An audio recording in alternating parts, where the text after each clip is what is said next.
കേരളത്തിൽ UDF പ്രചാരണത്തിന്റെ ആവേശം കൂട്ടാൻ വേണ്ടി രാഹുൽ ഗാന്ധി ഇപ്പോൾ അടൂരിലേക്ക് എത്തിയിരിക്കുകയാണ്. അടൂരിൽ ഇതാ വേദിയിൽ രാഹുൽ ഗാന്ധി എത്തിയിരിക്കുന്നു. UDF കൺവീനർ KC വേണുഗോപാൽ ഉൾപ്പെടെയുള്ള ആളുകളൊക്കെയും ഇപ്പോൾ വേദിയിലുണ്ട്.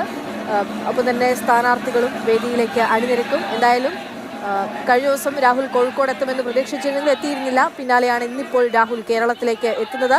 രാഹുൽ ഗാന്ധി എത്തുമ്പോൾ കഴിഞ്ഞ ദിവസം എത്തി കുറേ ഗ്യാരണ്ടികൾ ഉൾപ്പെടെ രാഹുൽ പ്രഖ്യാപിച്ചായിരുന്നു മടങ്ങിയത്. അപ്പോൾ ഇന്ന് കൂടുതൽ ഗ്യാരണ്ടികൾ ഉണ്ടാകുമോ, കൂടുതൽ വാഗ്ദാനങ്ങൾ ഉണ്ടാകുമോ എന്നുൾപ്പെടെയാണ് ഉറ്റുനോക്കുന്നത്. രമേശ് ചെന്നിത്തല അങ്ങനെ പ്രധാനപ്പെട്ട നേതാക്കളൊക്കെയും അവിടെ വേദിയിൽ തന്നെ എത്തിയിരിക്കുന്നത് നമുക്ക് ദൃശ്യങ്ങളിൽ കാണാൻ സാധിക്കുന്നുണ്ട്.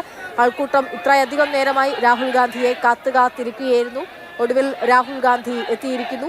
കേരളത്തിലെ നിയമസഭാ തെരഞ്ഞെടുപ്പ് പ്രചാരണത്തിന് ശക്തി കൂട്ടാനായി രാഹുൽ എത്തിയിരിക്കുകയാണ്. രാഹുൽ പല വിഷയങ്ങൾ, കേരളത്തിലെ പ്രാദേശികമായി ഉയർന്ന വിഷയങ്ങളിലൊക്കെയും രാഹുൽ പ്രതികരിക്കാനും രാഹുൽ സംസാരിക്കാനൊക്കെ തുടങ്ങിയിരുന്നു. ജിയിൽ ഉൾപ്പെടെയുള്ള വിഷയങ്ങളിലൊക്കെയും. അപ്പോൾ സ്വാഭാവികമായിട്ടും ഇന്ന് രാഹുലിൻ്റെ പ്രസംഗം തന്നെയാണ് പ്രധാനമായി ഉറ്റുനോക്കുന്നത്. അതിനപ്പുറത്തേക്ക് UDF അധികാരത്തിലെത്തിയാൽ മറ്റ് പദ്ധതികളൊക്കെ പ്രഖ്യാപിക്കുമോ, മറ്റ് വാഗ്ദാനങ്ങൾ ഉണ്ടാകുമോ, വാഗ്ദാന പെരുമഴ ഉണ്ടാകുമോ എന്നൊക്കെയാണ് ഇപ്പോൾ അവിടെയുള്ള കൊച്ചുകുട്ടികൾ ഉൾപ്പെടെയുള്ള ആളുകളൊക്കെ ആയിട്ട് രാഹുൽ സംവദിക്കുന്നതും നമുക്ക് ദൃശ്യങ്ങളിൽ കാണാം.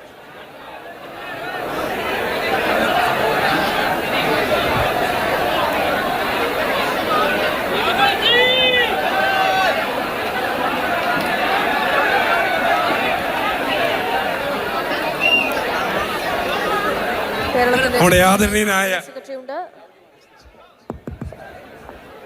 ആദരണീയനായ രാഹുൽജി ഈ വേദിയിൽ എത്തിച്ചേർന്നിരിക്കുക. നമ്മുടെ രാഹുൽജിയുടെ പ്രസംഗത്തിന് മുമ്പ് AICC സംഘടനാ ചുമതലയുള്ള ജനറൽ സെക്രട്ടറി പ്രിയപ്പെട്ടവരെ, രാഹുൽജി ഇവിടെ വന്ന ഉടനെ ആദ്യം ചെയ്തത്, നിങ്ങൾക്കെല്ലാവർക്കും അറിയാം, കഴിഞ്ഞ നിയമസഭാ തിരഞ്ഞെടുപ്പിൽ അതിശക്തമായി പോരാടി നേരിയ വോട്ടിനെ പരാജയപ്പെട്ടു പോയ നമ്മുടെ എല്ലാം പ്രിയപ്പെട്ട കണ്ണൻ്റെ ഭാര്യയും 2 മക്കളും അമ്മയും ഇവിടെ വന്നു. അവർ രണ്ടുപേരെയും ആശ്ലേഷിക്കുകയായിരുന്നു രാഹുൽ ഗാന്ധി ചെയ്തത്, ആദ്യമായിട്ട് ചെയ്തത്. അടുത്തതായിട്ട് പ്രിയപ്പെട്ട ശ്രീ രാഹുൽജി സംസാരിക്കും.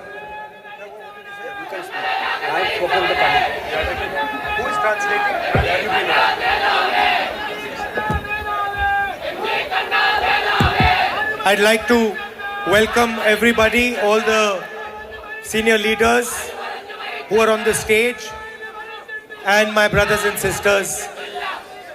I'd like to welcome all of you here today. വേദിയിലുള്ള ഏറ്റവും മുതിർന്ന എല്ലാ നേതാക്കന്മാരെയും ഇന്ന് ഇവിടെ യോഗത്തിലെത്തിയിരിക്കുന്ന നിങ്ങളെല്ലാവരെയും ഞാൻ ഈ യോഗത്തിലേക്ക് സ്വാഗതം ചെയ്യുന്നു. Thank you specially for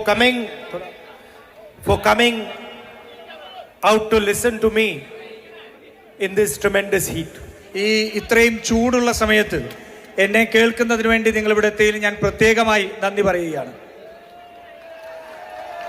I'd like to also welcome all our workers, all our local body leaders to this meeting. ഇവിടെ എത്തിയിരിക്കുന്ന എല്ലാ പ്രവർത്തകരെയും നമ്മുടെ തദ്ദേശ സ്ഥാപനങ്ങളിലെ ജനപ്രതിനിധികളെയും കൂടി ഞാൻ സ്വാഗതം ചെയ്യാൻ ആഗ്രഹിക്കുന്നു.